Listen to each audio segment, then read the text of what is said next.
Iya Bu Dokter, mungkin mohon dijelaskan tentang efek atau dampak psikologis dari anak ada di Palestina. Jadi korban perang itu dalam arti kata bahwa orang tuanya sudah tidak ada, dia seorang diri, itu eh, tergantung pada saat itu usia berapa, dia mengenang sampai seberapa jauh. Tapi secara umum dia akan memilih. Jadi itu bukan hal yang biasa. Kalau kepribadian yang cukup kuat, maka dia akan dendam dan akan terus ya mencari jalan untuk membalas dendam. Bukan sekedar bagaimana dia bisa hidup. Karena kehidupannya dengan tanpa keluarga itu sudah menjadi suatu kehidupan yang terlalu keras. Dan dengan kerasnya hidup ini, dia akan otomatis melakukan hal-hal yang sifatnya membalas dendam, misalnya ikut perang dan menjadi orang yang sangat ganas, dan bahkan juga bisa menjadi orang yang sangat sadis dalam peperangannya. Tapi ada juga kemungkinan bahwa orang itu jadi lemah dan terus menangis. Jadi kita kembalikan pada kepribadian dasarnya. Apakah dia demikian parahnya dalam kehidupannya sehingga dia stres dan akhirnya putus asa, atau dia justru dendam dan berjuang habis-habisan. Oke, artinya banyak kemungkinan terjadi efek-efek negatif, bisa dibilang begitu Bu Dokter? Sebetulnya bukan banyak kemungkinan. Di sini kan kita lihat kalau orang normal bagaimana. Lalu kalau terjadi kejadian seperti itu, maka dia akan menjadi lebih kuat, lebih berani, lebih dendam, dan tidak lagi memikirkan dirinya sendiri. Tidak memikirkan apakah dia nantinya akan mati atau tidak. Atau dia demikian putus asanya karena dia seorang diri, sehingga dia akhirnya lebih banyak minder, lebih banyak depresi, dan lebih banyak ya seperti orang stres lah.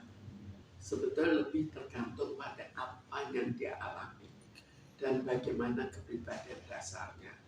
Jelas kalau dia masih bayi, itu pengaruhnya ya hanya tergantung pada cerita, tapi pengaruhnya adalah bahwa dia tidak, kemungkinan tidak mendapatkan kasih sayang yang cukup, maka pengaruhnya juga akan berbeda. Pengaruhnya adalah sebagai seorang anak dengan kasih sayang yang kurang. Lalu batasan usia itu menjadi patokan ketika anak depresi itu? Batas usia dan kejadian. Jangan kita hanya lihat dari batas usia. Nah, ketika orang tua, artinya orang lain yang ingin merangkul, artinya ada anak yang korban, artinya anak ini masih hidup, orang tuanya ada korban perang. Nah, artinya tindakan orang-orang tua ini harusnya seperti apa sih ketika merangkul anaknya?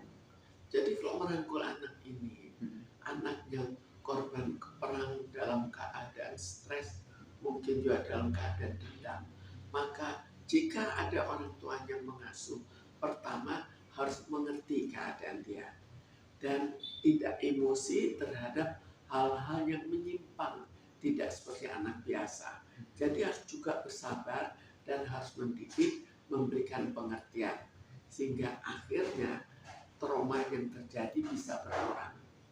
Tapi ini membutuhkan kesabaran dan pengertian dari orang tuanya. Diajak bermain, pendidikan menggambar, bernyanyi, dan seperti itu. Mungkin itu salah satunya bisa jadi Bu Dokter. Banyak hal yang bisa dilakukan, tapi banyak hal juga yang membutuhkan kesabaran untuk mencapai suatu target yang lebih baik. Jadi jelas memberikan kasih sayang itu sudah satu hal yang positif. Memberikan kegiatan yang positif itu juga suatu hal yang positif.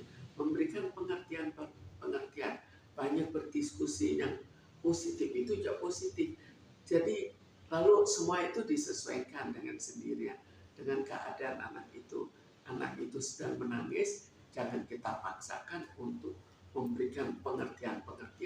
Dia sedang menangis, tapi kita lebih banyak menghibur anak itu. Jadi semua perlu disesuaikan, tapi yang sangat perlu adalah orang tua yang mengasuh harus mengerti keadaan anak itu.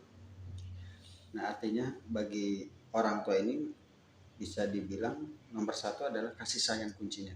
Memberikan kasih sayang dan mengerti keadaan, bukan sekedar kasih sayang saja. Karena kasih sayang yang berlebih juga memberikan efek yang negatif.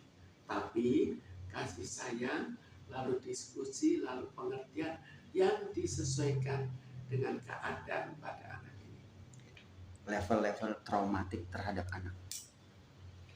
Level traumatik itu sebetulnya tinggal apakah trauma itu sedang atau ringan atau sampai berat sekali. Tapi berat sekali itu kan juga reaksinya juga berbeda. Anak yang satu bereaksi untuk jadi rendah diri, stres, rasanya juga ingin mati, atau dia justru berjuang, saya akan membalas dendam. Kan bisa dua yang berbeda, dan taraf dari setiap anak akan berbeda juga. Yang satu stresnya hanya ringan, yang satu stresnya berat, yang satu dendamnya ringan, satu dendamnya berat. Jadi semua itu tergantung juga pada kepribadian anak itu dan pada peristiwa yang dialaminya, termasuk bagaimana hubungan dengan keluarganya, bagaimana keluarganya dulu menaruh dendam pada orang-orang yang mungkin melakukan hal-hal yang negatif ini. Jadi ya kasarnya benar musuh. Menanggapi mirisnya yang terjadi kondisi di Palestina seperti apa? Jadi kita jangan melihat hanya dari Palestina, tapi dalam setiap peperangan itu memang selalu cukup banyak korban, korban mental, dan mungkin juga korban pertumbuhan kepribadian. Itu semua merupakan konsekuensi dari suatu peperangan.